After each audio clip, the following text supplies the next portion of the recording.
steady, just like the tortoise in the hare, and you come out ahead.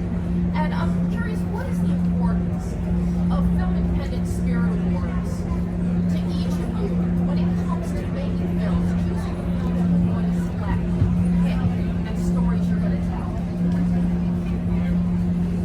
On the radio, which is not the place that you expect you're going to find a movie.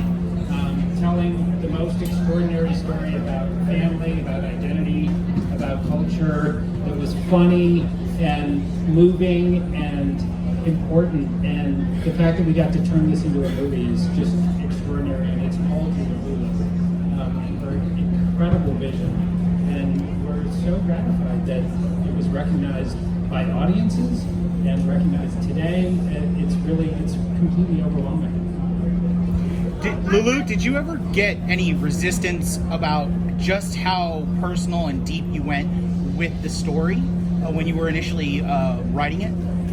Yeah, well, the film is very, very, very specific to my family's life, my experiences as an Asian American within the family as well as in America, and yeah, for sure. When I first started pitching the film, people were like, "I know that happens in real life, but that's not interesting to audiences, and that's not marketable."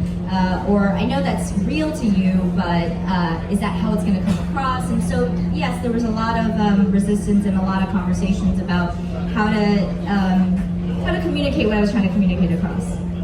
I read your screenplay 3 times.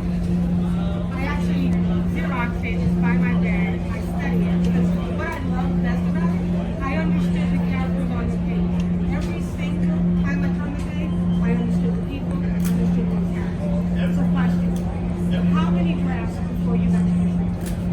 To the shooting draft, I don't think we can even count how many drafts. I mean, because I would turn in a draft, but before I would turn in that, let's say, 3rd draft, I had written 4 within that, like a 2A, a 2B, a 2C, and so in the end, it was hard to count. I mean, I just endless. Like, I would not be surprised if I really went into my files that there was like 60 different versions. Talked about how it just gives women a great job. Is there anything you want to add about that, or any motivations that kind of kept you going when you were talking about kind of breakthroughs in 2019? Yeah, I mean, I think that I had to constantly have this battle in my head of, on one hand, why do I deserve any money from people who don't necessarily know me, right? There's a sense that, like, why should anybody just give me money? Why should I be entitled to that?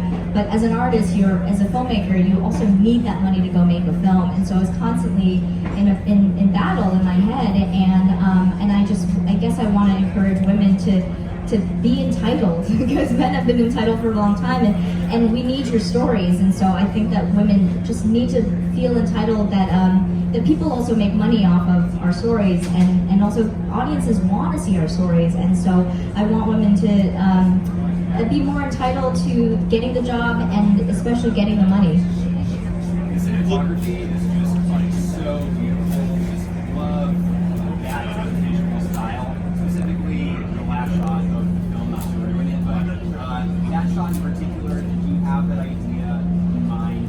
Like, the movie or the way it also Yeah, absolutely. Thank you for saying that. The cinematographer is Ana Franquesa Solano. She is incredible. We had a really close collaboration, and we said, look, this is an independent film. We've got 24 days, which is not a lot of time at all, but we really wanted to make a cinematic film. We didn't want to just cut to close-ups and just kind of cover it the way that you might in traditional television sitcom or something, because it is a comedy, and it was really important for us to show all of the depth of the performative aspect of the family. And so we really went with these wide shots, and we really told the story through blocking, and that's actually where a lot of the humor comes in, is through the blocking. Because some of that humor wasn't necessarily on the page, but I knew that in the way that we shot it, it was going to be funny, because you would see something in the background, something in the foreground, and so thank you for saying that. And yes, we always had that last shot. That was one of the first things in my mind. Was I always said, even it's written in the script, that it's the longest shot of the entire movie is when the car is pulling away. Well, Jim Alexander with Real Talker. The question is, while putting this movie together, it's heavy. What did you learn about your culture?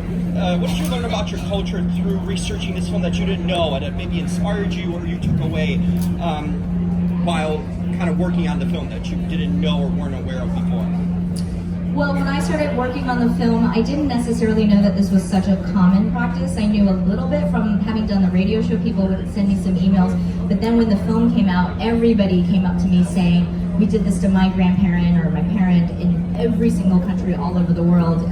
Definitely in Asia, but also in like South America, in the Middle East. And so somebody from Egypt, someone in London said, you know, I'm British and we did this to my parent. And so that was definitely enlightening.